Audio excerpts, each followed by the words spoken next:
президентом Путиным и Обамой, и американская страна потом пресс-репорт сделала, в котором было заявлено о сотрудничестве на уровне групп европейских, американских, российских, украинских дипломатов, и не было не сказано слова о Крыме.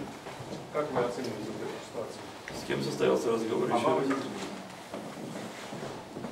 Я читал те разъяснения, которые были на американских сайтах, и там было замечание о том, что позиция Соединенных Штатов Америки в отношении незаконности проведения референдума и последующих за ним действий, она остается неизменной.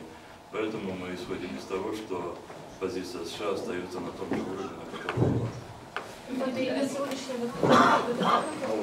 Сегодняшнее решение Курултая готовы ли поддержать республики Российской Федерации? Я могу сказать лишь одно, что тот документ, который мы приняли, он опирается на международное право и опирается на очень многие свершившиеся реалии и прецеденты в части государств, в том числе в Российской Федерации. Мы ничего не сделали большего, чем сделал бы любой народ в нашей ситуации, в то время, когда его земля стала объектом вот таких больших дискуссий в отношении суверенности, в отношении прав на эту землю. Мы заявили то, что было и так бесспорно. Мы заявили о своем праве на самоопределение на этой земле. Поэтому у всех парламентов и правительств государств, которые исходят из основополагающих документов ООН, прежде всего устава ООН, у них есть только один выход – разделить право крымско-татарского народа на самоопределение на своей земле. Я думаю, что продолжающихся различного формата размышлениях по поводу выхода из крымского кризиса, крымско-татарская проблема приобретает еще большую актуальность. Скажите, пожалуйста, Меджлис обращался к властям с просьбой разоружить эти самообороны, так называемые. Есть какая-то доверенность по этому поводу?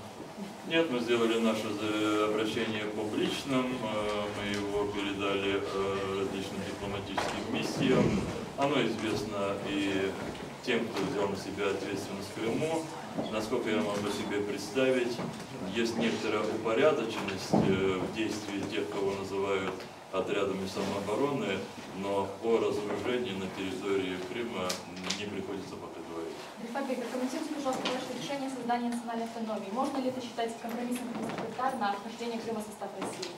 Мы объявили о начале правовых и политических процедур по созданию крымско-татарской национальной автономии или по реализации крымско-татарского народа своего права на самоопределение в форме национально-территориальной автономии.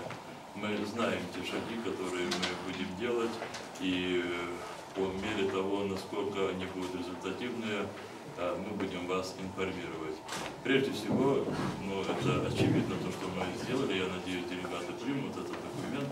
Мы объявили о том, что мы видим Крыму форму организации общества крымского в форме государственности крымских татар, национально-территориальная автономия. Автономия внутри какой страны? Почему вы не называете именно к той стороне, где обращаются с просьбой автономии Украины, Россия может быть? Я сейчас давал разъяснение делегатам Курултая, это было на крымско-татарском языке, я, может быть, коротко повторю на русском языке. Мы исходим из того, что наше право на самоопределение, оно бесспорно, естественно, опирается на международные документы.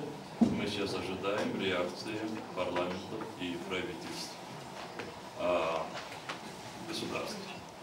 Я не сомневаюсь о том, что одним из первых, кто должен откликнуться на наш документ, это должен быть парламент Украины. Будет ли отзываться парламент России, я не знаю. Будет ли отзываться парламент и других сопредельных государств, я не знаю. Мы сегодня в этой ситуации заявили о праве крымско-татарского народа на самоопределение. О какой территории идет речь? Весь Крым или какие-то районы, весь Крым и Севастополь? Крым является исторической территорией крымских татар, на котором сформировался как этнос. На всей территории Крыма в разные периоды нашей истории были национальные государственности крымских татар. Мы не можем делить. Крым — это наша родина. Скажите, пожалуйста, в Ленинском районе произошел инцидент, там жестоко избили женщину, крымскую татарку, она связывает это с тем, что вопреки вот всем рекомендациям Меджлиса проигнорировать референдум, она все-таки пошла. Вот скажите, вы верите в то, что это мог быть кто-то из ваших соотечественников? Вы знаете, я глубокую ночь это прочитал на одном из сайтов, я даже сейчас не вспомню какой, да и, наверное, не рекламировал бы. Я уже поручил своим помощникам, чтобы немедленно мне поступили заявления, если есть такие пострадавшие. Мы немедленно разберемся. Я хотел бы совершенно исключить такую ситуацию, потому что я знаю сам десятки людей, которые голосовали на референдуме, об этом знают их соседи, и нигде не было такой ситуации. Среди крымстатар не то, что не принято, скажем так, друг друга каким-то образом ограничивать, но его политические взгляды или волеизъявления иногда, как мы шутим, у нас наоборот чересчур измерная демократия, вы это даже могли видеть на глазах. Скажите, если все же выяснится, что кто-то причастен, то какой же наказание? Любой человек, который совершил такие поступки, должен быть наказан в соответствии с законом. Правда, я не знаю, какие законы сейчас в этой части действуют на территории Крыма. Будет ли сегодня рассмотрен вопрос о крымско-татарском референдуме? Если вы обратили внимание, что там есть пункт 2, где мы говорим о том, что Курултай поручает Меджлису крымско-татарского народа войти в отношения, ну и там дальше идут перечисления. В том случае, когда мы увидим, что потребуется демонстрация четкой, ясной воли крымско-татарского народа, мы будем проводить референдум. Насколько предложение сегодняшней резолюции Курултая является де-факто признанием аннексии Крыма в России? Вот этот документ, который мы обсуждаем, он не является признанием аннексии Крыма России и не является признанием утраты Украины этого полуострова. А почему сегодня не было у вас коллег из Киева, только из Москвы, которые выступали тоже, обращались к Крыму? Господин Муфтий, он наш гость, уже 3-й день здесь находится. Господин Миниханов, президент Татарстана, он тоже прилетел для того, чтобы, скажем так, проконсультироваться по некоторым вопросам, и его пригласили на Курултай. У нас нет вообще совершенно диаспоры, сегодня в Крым невозможно попасть. И практически у нас всегда на таких заседаниях были представители диаспоры, и сегодня таких представителей нет. Что касается с Киева, как вы знаете, сегодня практически у всех наших политических партнеров съезды, на которых они выдвигают кандидатов в президенты, и я даже направлял поздравления съездам по этому случаю. Например, съезду Батьевщины. Денис Блаттай, историческая Аль-Джазира. У меня первый вопрос.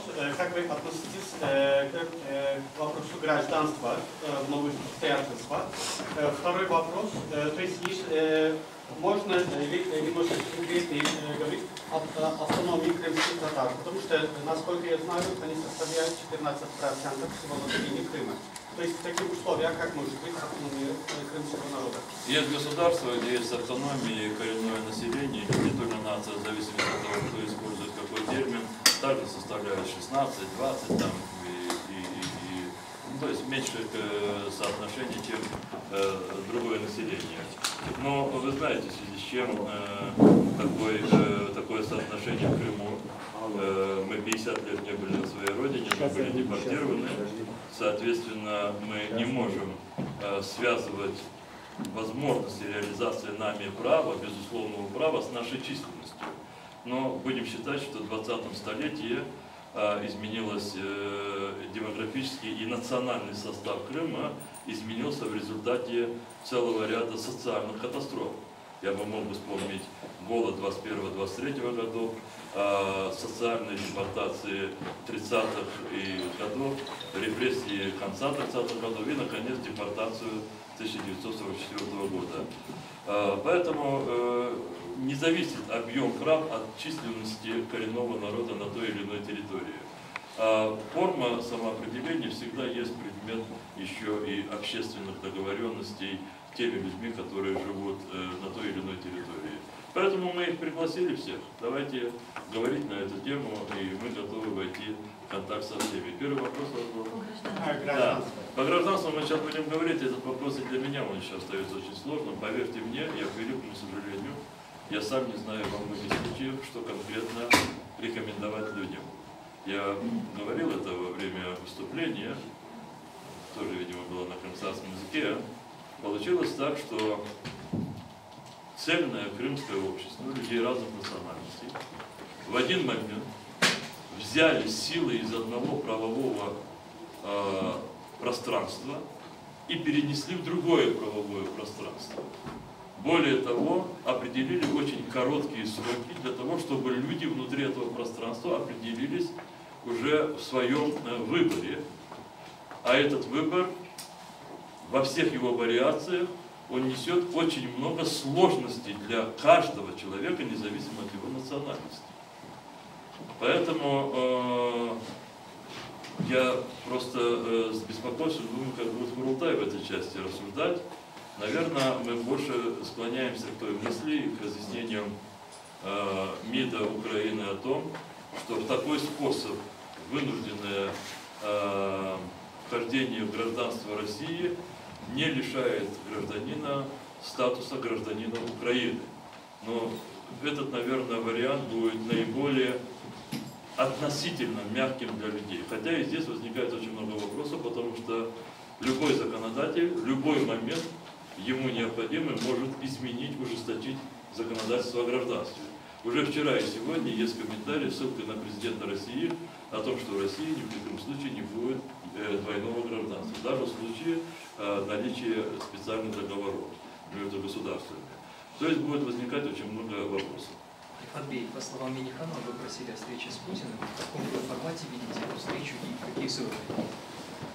Мы действительно ряд вопросов, которые с нашей точки зрения требуют разрешения всех участников вот тех процессов, которые происходят в Крыму и вокруг Крыма. И для их обсуждения я предложил встретиться с руководством Меджлиса крымского народа. Вот такая была формулировка. Поскольку в соответствии с международными договорами, та сторона, которая вот повела себя в Крыму так, как Россия, она отвечает здесь за все процессы. Даже при том, что другие оспаривают ее право находиться вот в таком статусе на этой территории. Она, эта сторона, отвечает за все процессы. Тысячи вопросов, от которых зависит и повседневная жизнь людей, и зависит, в общем-то, это их жизнь завтра, послезавтра. С кем их обговаривать, как не обговаривать с президентом той страны, которая здесь установила свое правовое поле. Спасибо большое.